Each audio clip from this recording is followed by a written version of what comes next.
Now, let me pick up Shaheen Bagh, a place where I have gone to several times, done many reports from, spoken to many Muslim women. It has now become the new battlefield on which the Delhi elections are going to be fought. I think that's become quite clear in the last few days. The BJP has targeted it for being a space where so-called anti-national forces are converging. This is the BJP's perspective. They are looking very closely at funding. They've made allegations about funding. They've also picked up a speech that they say is associated with one of the organizers of Shaheen Bagh, a JNU alum called Sharjeel Imam, who's made a inflammatory speech talking about a separate Assam, though not at Shaheen Bagh, elsewhere.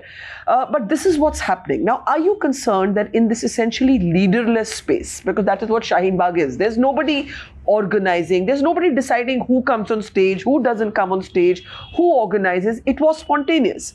Are you concerned that Shaheen Bagh and a public movement could be discredited by voices on the fringe and by the BJP very clearly setting its target on it?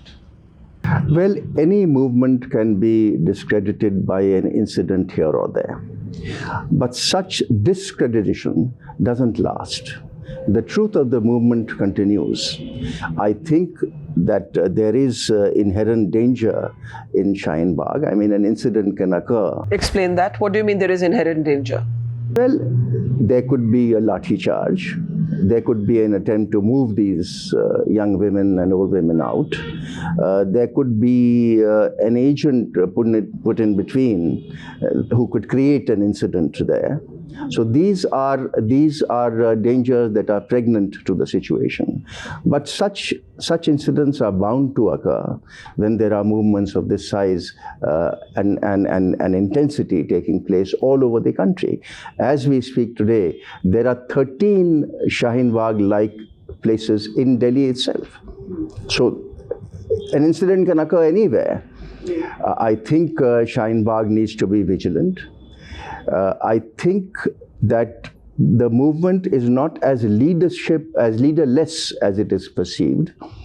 Explain that, because my sense is there's no one person or group or organization that you can go to and say, why was so-and-so on your stage, or you should do this, or you should do that. Is there anyone, for example, hypothetically, if the government wanted to open a dialogue, hypothetically, who would they talk to at Shaheen Bagh? At the moment, if the government perceived this to be, say, a Muslim-led, although it is not, I think, but who do you talk to? Yes. There are no Muslim leaders. I mean, let's understand first that the community itself is leaderless. Now, coming back to this movement, I think coordination committees have been formed in all these places. And if you see a week ago, a delegation had gone to meet the Lieutenant Governor. Now, obviously, there is a group of people who are in charge and who are looking after. So I think you can find, I really believe the time has come for the government to reach out. This should not be allowed to continue. We can't afford it. The international press is speaking about it. International politicians are speaking about it. Governments may speak about it.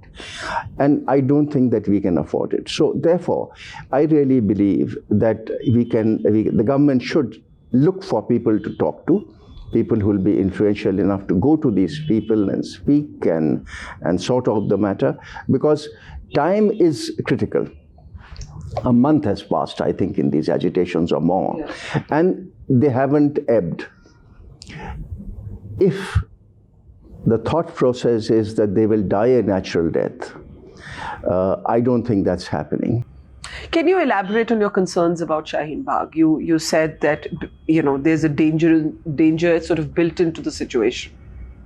Well, I believe all agitations can take a nasty turn.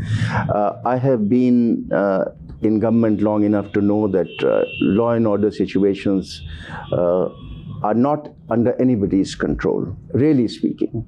So there is an inherent danger, and I would advise caution on the part of all organizers. For instance, this Imam who gave this speech, I mean, there should be a screening process that we don't want unnecessarily madmen. I mean, there are enough in the Islamic world to provoke people. We are seeing what they are doing elsewhere. Yeah.